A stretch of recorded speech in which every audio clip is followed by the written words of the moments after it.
আচ্ছা, ধরুন আপনি নিজের জীবনে এমন একজনকে ভালোবেসেছেন বা ধরুন কোথাও আপনি গেছেন, সেখানে গিয়ে আপনি কাউকে ভালোবেসে ফেলেছেন বা তাকে আপনার ভালো লেগে গেছে।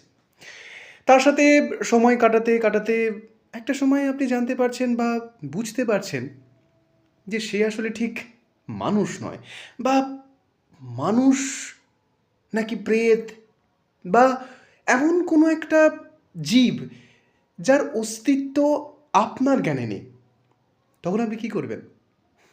আশ্চর্য লাগছে তো? আশ্চর্য আমারও লেগেছিল। তার কারণ খুব শীঘ্রই রাতপরীদের আড্ডাতে আসছে লেখিকা সঞ্চারী ভট্টাচার্যের কলমে। আমি এই গল্পে কথকের ভূমিকায় আছি। আমি অচ্যুতা। অবশ্যই গল্পটি শুনবেন। খুব শীঘ্রই আসছে। খুবই দারুণ রহস্যময় এবং আতঙ্কের একটি গল্প।